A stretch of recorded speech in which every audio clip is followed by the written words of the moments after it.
I do not agree with the idea of being caught off guard unexpectedly and unprepared.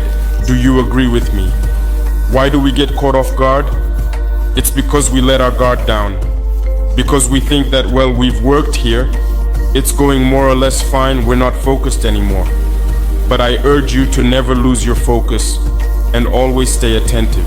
When there is an attack somewhere and individuals are surprised, we know. Because when individuals are surprised, they call to say, we are under fire. That is what they call air support, to articulate this thing. However, we enjoy hearing. We perceive them coming. When you are not caught off guard and you have the time to let us know that we see them, it provides you with the opportunity to make preparations to combat and also for the drones to have the ability to act. I can provide you with assurance that as of today, our inventory consists of over 20 combat drones in Burkina Faso. So there is no reason for you to be surprised. And when we talk about combat drones, they are there in order to provide support and assistance. In general, they usually wait for a signal to indicate that we see the enemy approaching, and that's when they take action. However, in most cases, they are summoned to report the position that is under fire and being targeted by the enemy. And finally, it's when an enemy retaliates that they take care of them to try to strike. No. So you promise me here and now that you will never let yourself be surprised again. We did not pay for combat drones to remain idle. We paid for them so that you can maintain surveillance and inform us if you observe them. They are approaching. If we were to begin utilizing solely observation drones, which are more cost-effective, we desire to visually perceive them and eradicate them. Therefore, refrain from sleeping. In any weather condition, be it rain or shine, they do not sleep. In the rain, one does not sleep. That's why I wanted us to meet today, because the rain has started. The nature is turning green. The foliage has grown significantly, and the climatic conditions, it is not a suitable time for vulnerability. You must remain alert in the precipitation. For a while now, we have desired individuals to be able to organize themselves, go out and clear the areas surrounding the roads, because the trend of directed mines was becoming too much. But if we clear a lot and the path is open for 100 meters on each side, it allows us to carry out other actions. Everywhere, you need to organize the populations to go out, clear the roads. You need to clear so that these directional improvised explosive devices cannot be placed against you or the population. However, it is crucial for everyone to be able to reach their workplaces and carry out their duties. You must have the capability to excavate trenches in the vicinity of your municipalities or villages. Certainly, it is said that machines have arrived, but I immediately told you, it cannot be deployed all over Burkina at once. We don't have 1 million machines, but everyone needs to start at home. Each and every day, there are drones that are constantly stationed at specific positions without any interruption or deviation. They are simply waiting to be informed that they are observed upon arrival. However, individuals rarely succeed in managing to do so. On every occasion, we are subjected to fire. We are unable to be subjected to fire. We need to observe it approaching. You gave me your word that you will not say we are under attack anymore.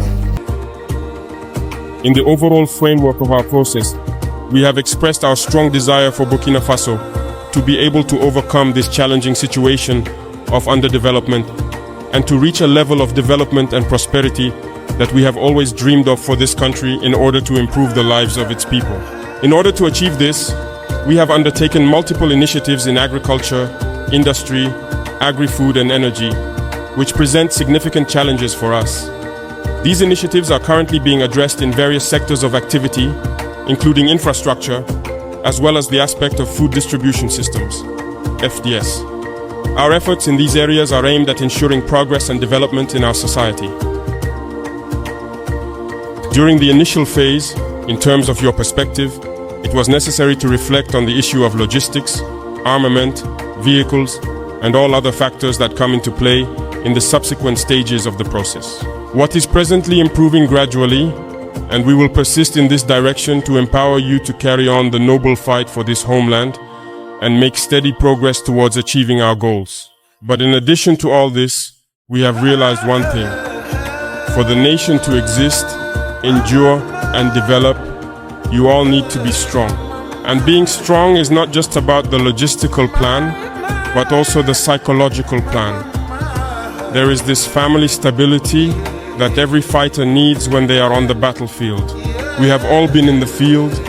We have encountered various situations where frequently, when you are in the field, your mind is often back at home. Because you are unable to solve a number of problems, perhaps of a financial nature. Generally, that's what it boils down to, and it disturbs the combatant. At this moment, we have a large number of individuals who are wounded. We also came to the realization that this problem has not been dealt with in the manner that it should have been. The proof of this is that up to the moment I am speaking to you, we have not been able to list all those who have been injured since the beginning of this conflict. As a result, we have decided to launch a platform so that people who have been injured, who have not had a circumstantial report, or who have not been reported, can register themselves on this list. And I believe that a couple of weeks ago, we held a conference in this very room to initiate this process, as an agency was established solely to cater to the needs of those injured in war. Similarly, we have also considered the orphans who will be included in every level of the organized transport system of the FDS, in order to provide them with the necessary support and assistance. And schools for the wards of the nation will be established. In our education policy aiming to implement within a certain time frame to make education free in Burkina, we want this free education to start with these schools for the wards of the nation, including orphans of our fallen heroes. Additionally, for the first time, an agency was established to provide assistance for the injured, infants, and orphaned individuals. Presently, we are entering a new stage in tackling the financial component, which holds great importance for the military. Earlier today, we had the intention of introducing this cooperative to you. Could you please explain how it will operate and function? What are the objectives of this cooperative? What are our goals and aspirations in working together through the cooperative? And gradually, in all the garrisons, missions will need to go to further explain the rationale behind this cooperative and to explain to people what they can anticipate from this cooperative. And in return, the question you asked here this morning, in the garrisons, you'll have to ask many questions, and I believe a General Assembly is also planned in the cooperative's organizational chart so that the inputs, the contributions for improvement can come from you.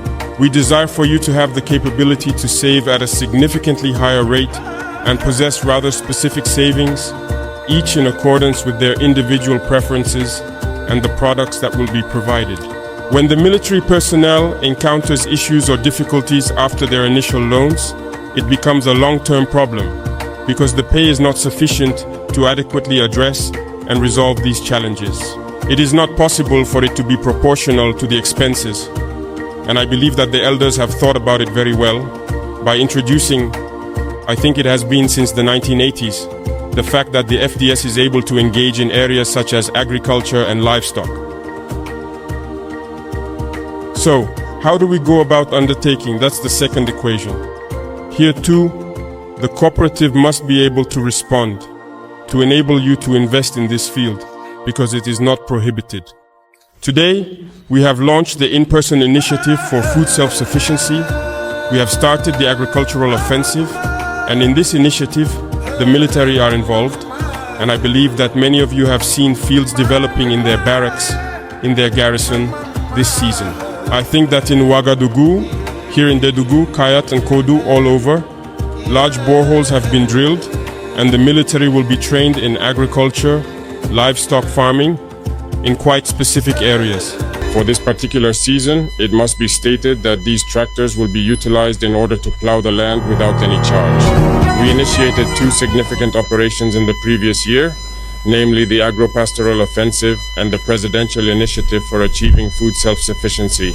The ministry had already started a process of providing free plowing services for a total of 64,000 hectares in all regions. In addition to that, we have decided to acquire around 500,000 tractors.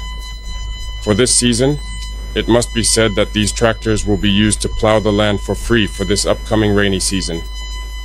The goal is to truly increase and achieve food self-sufficiency.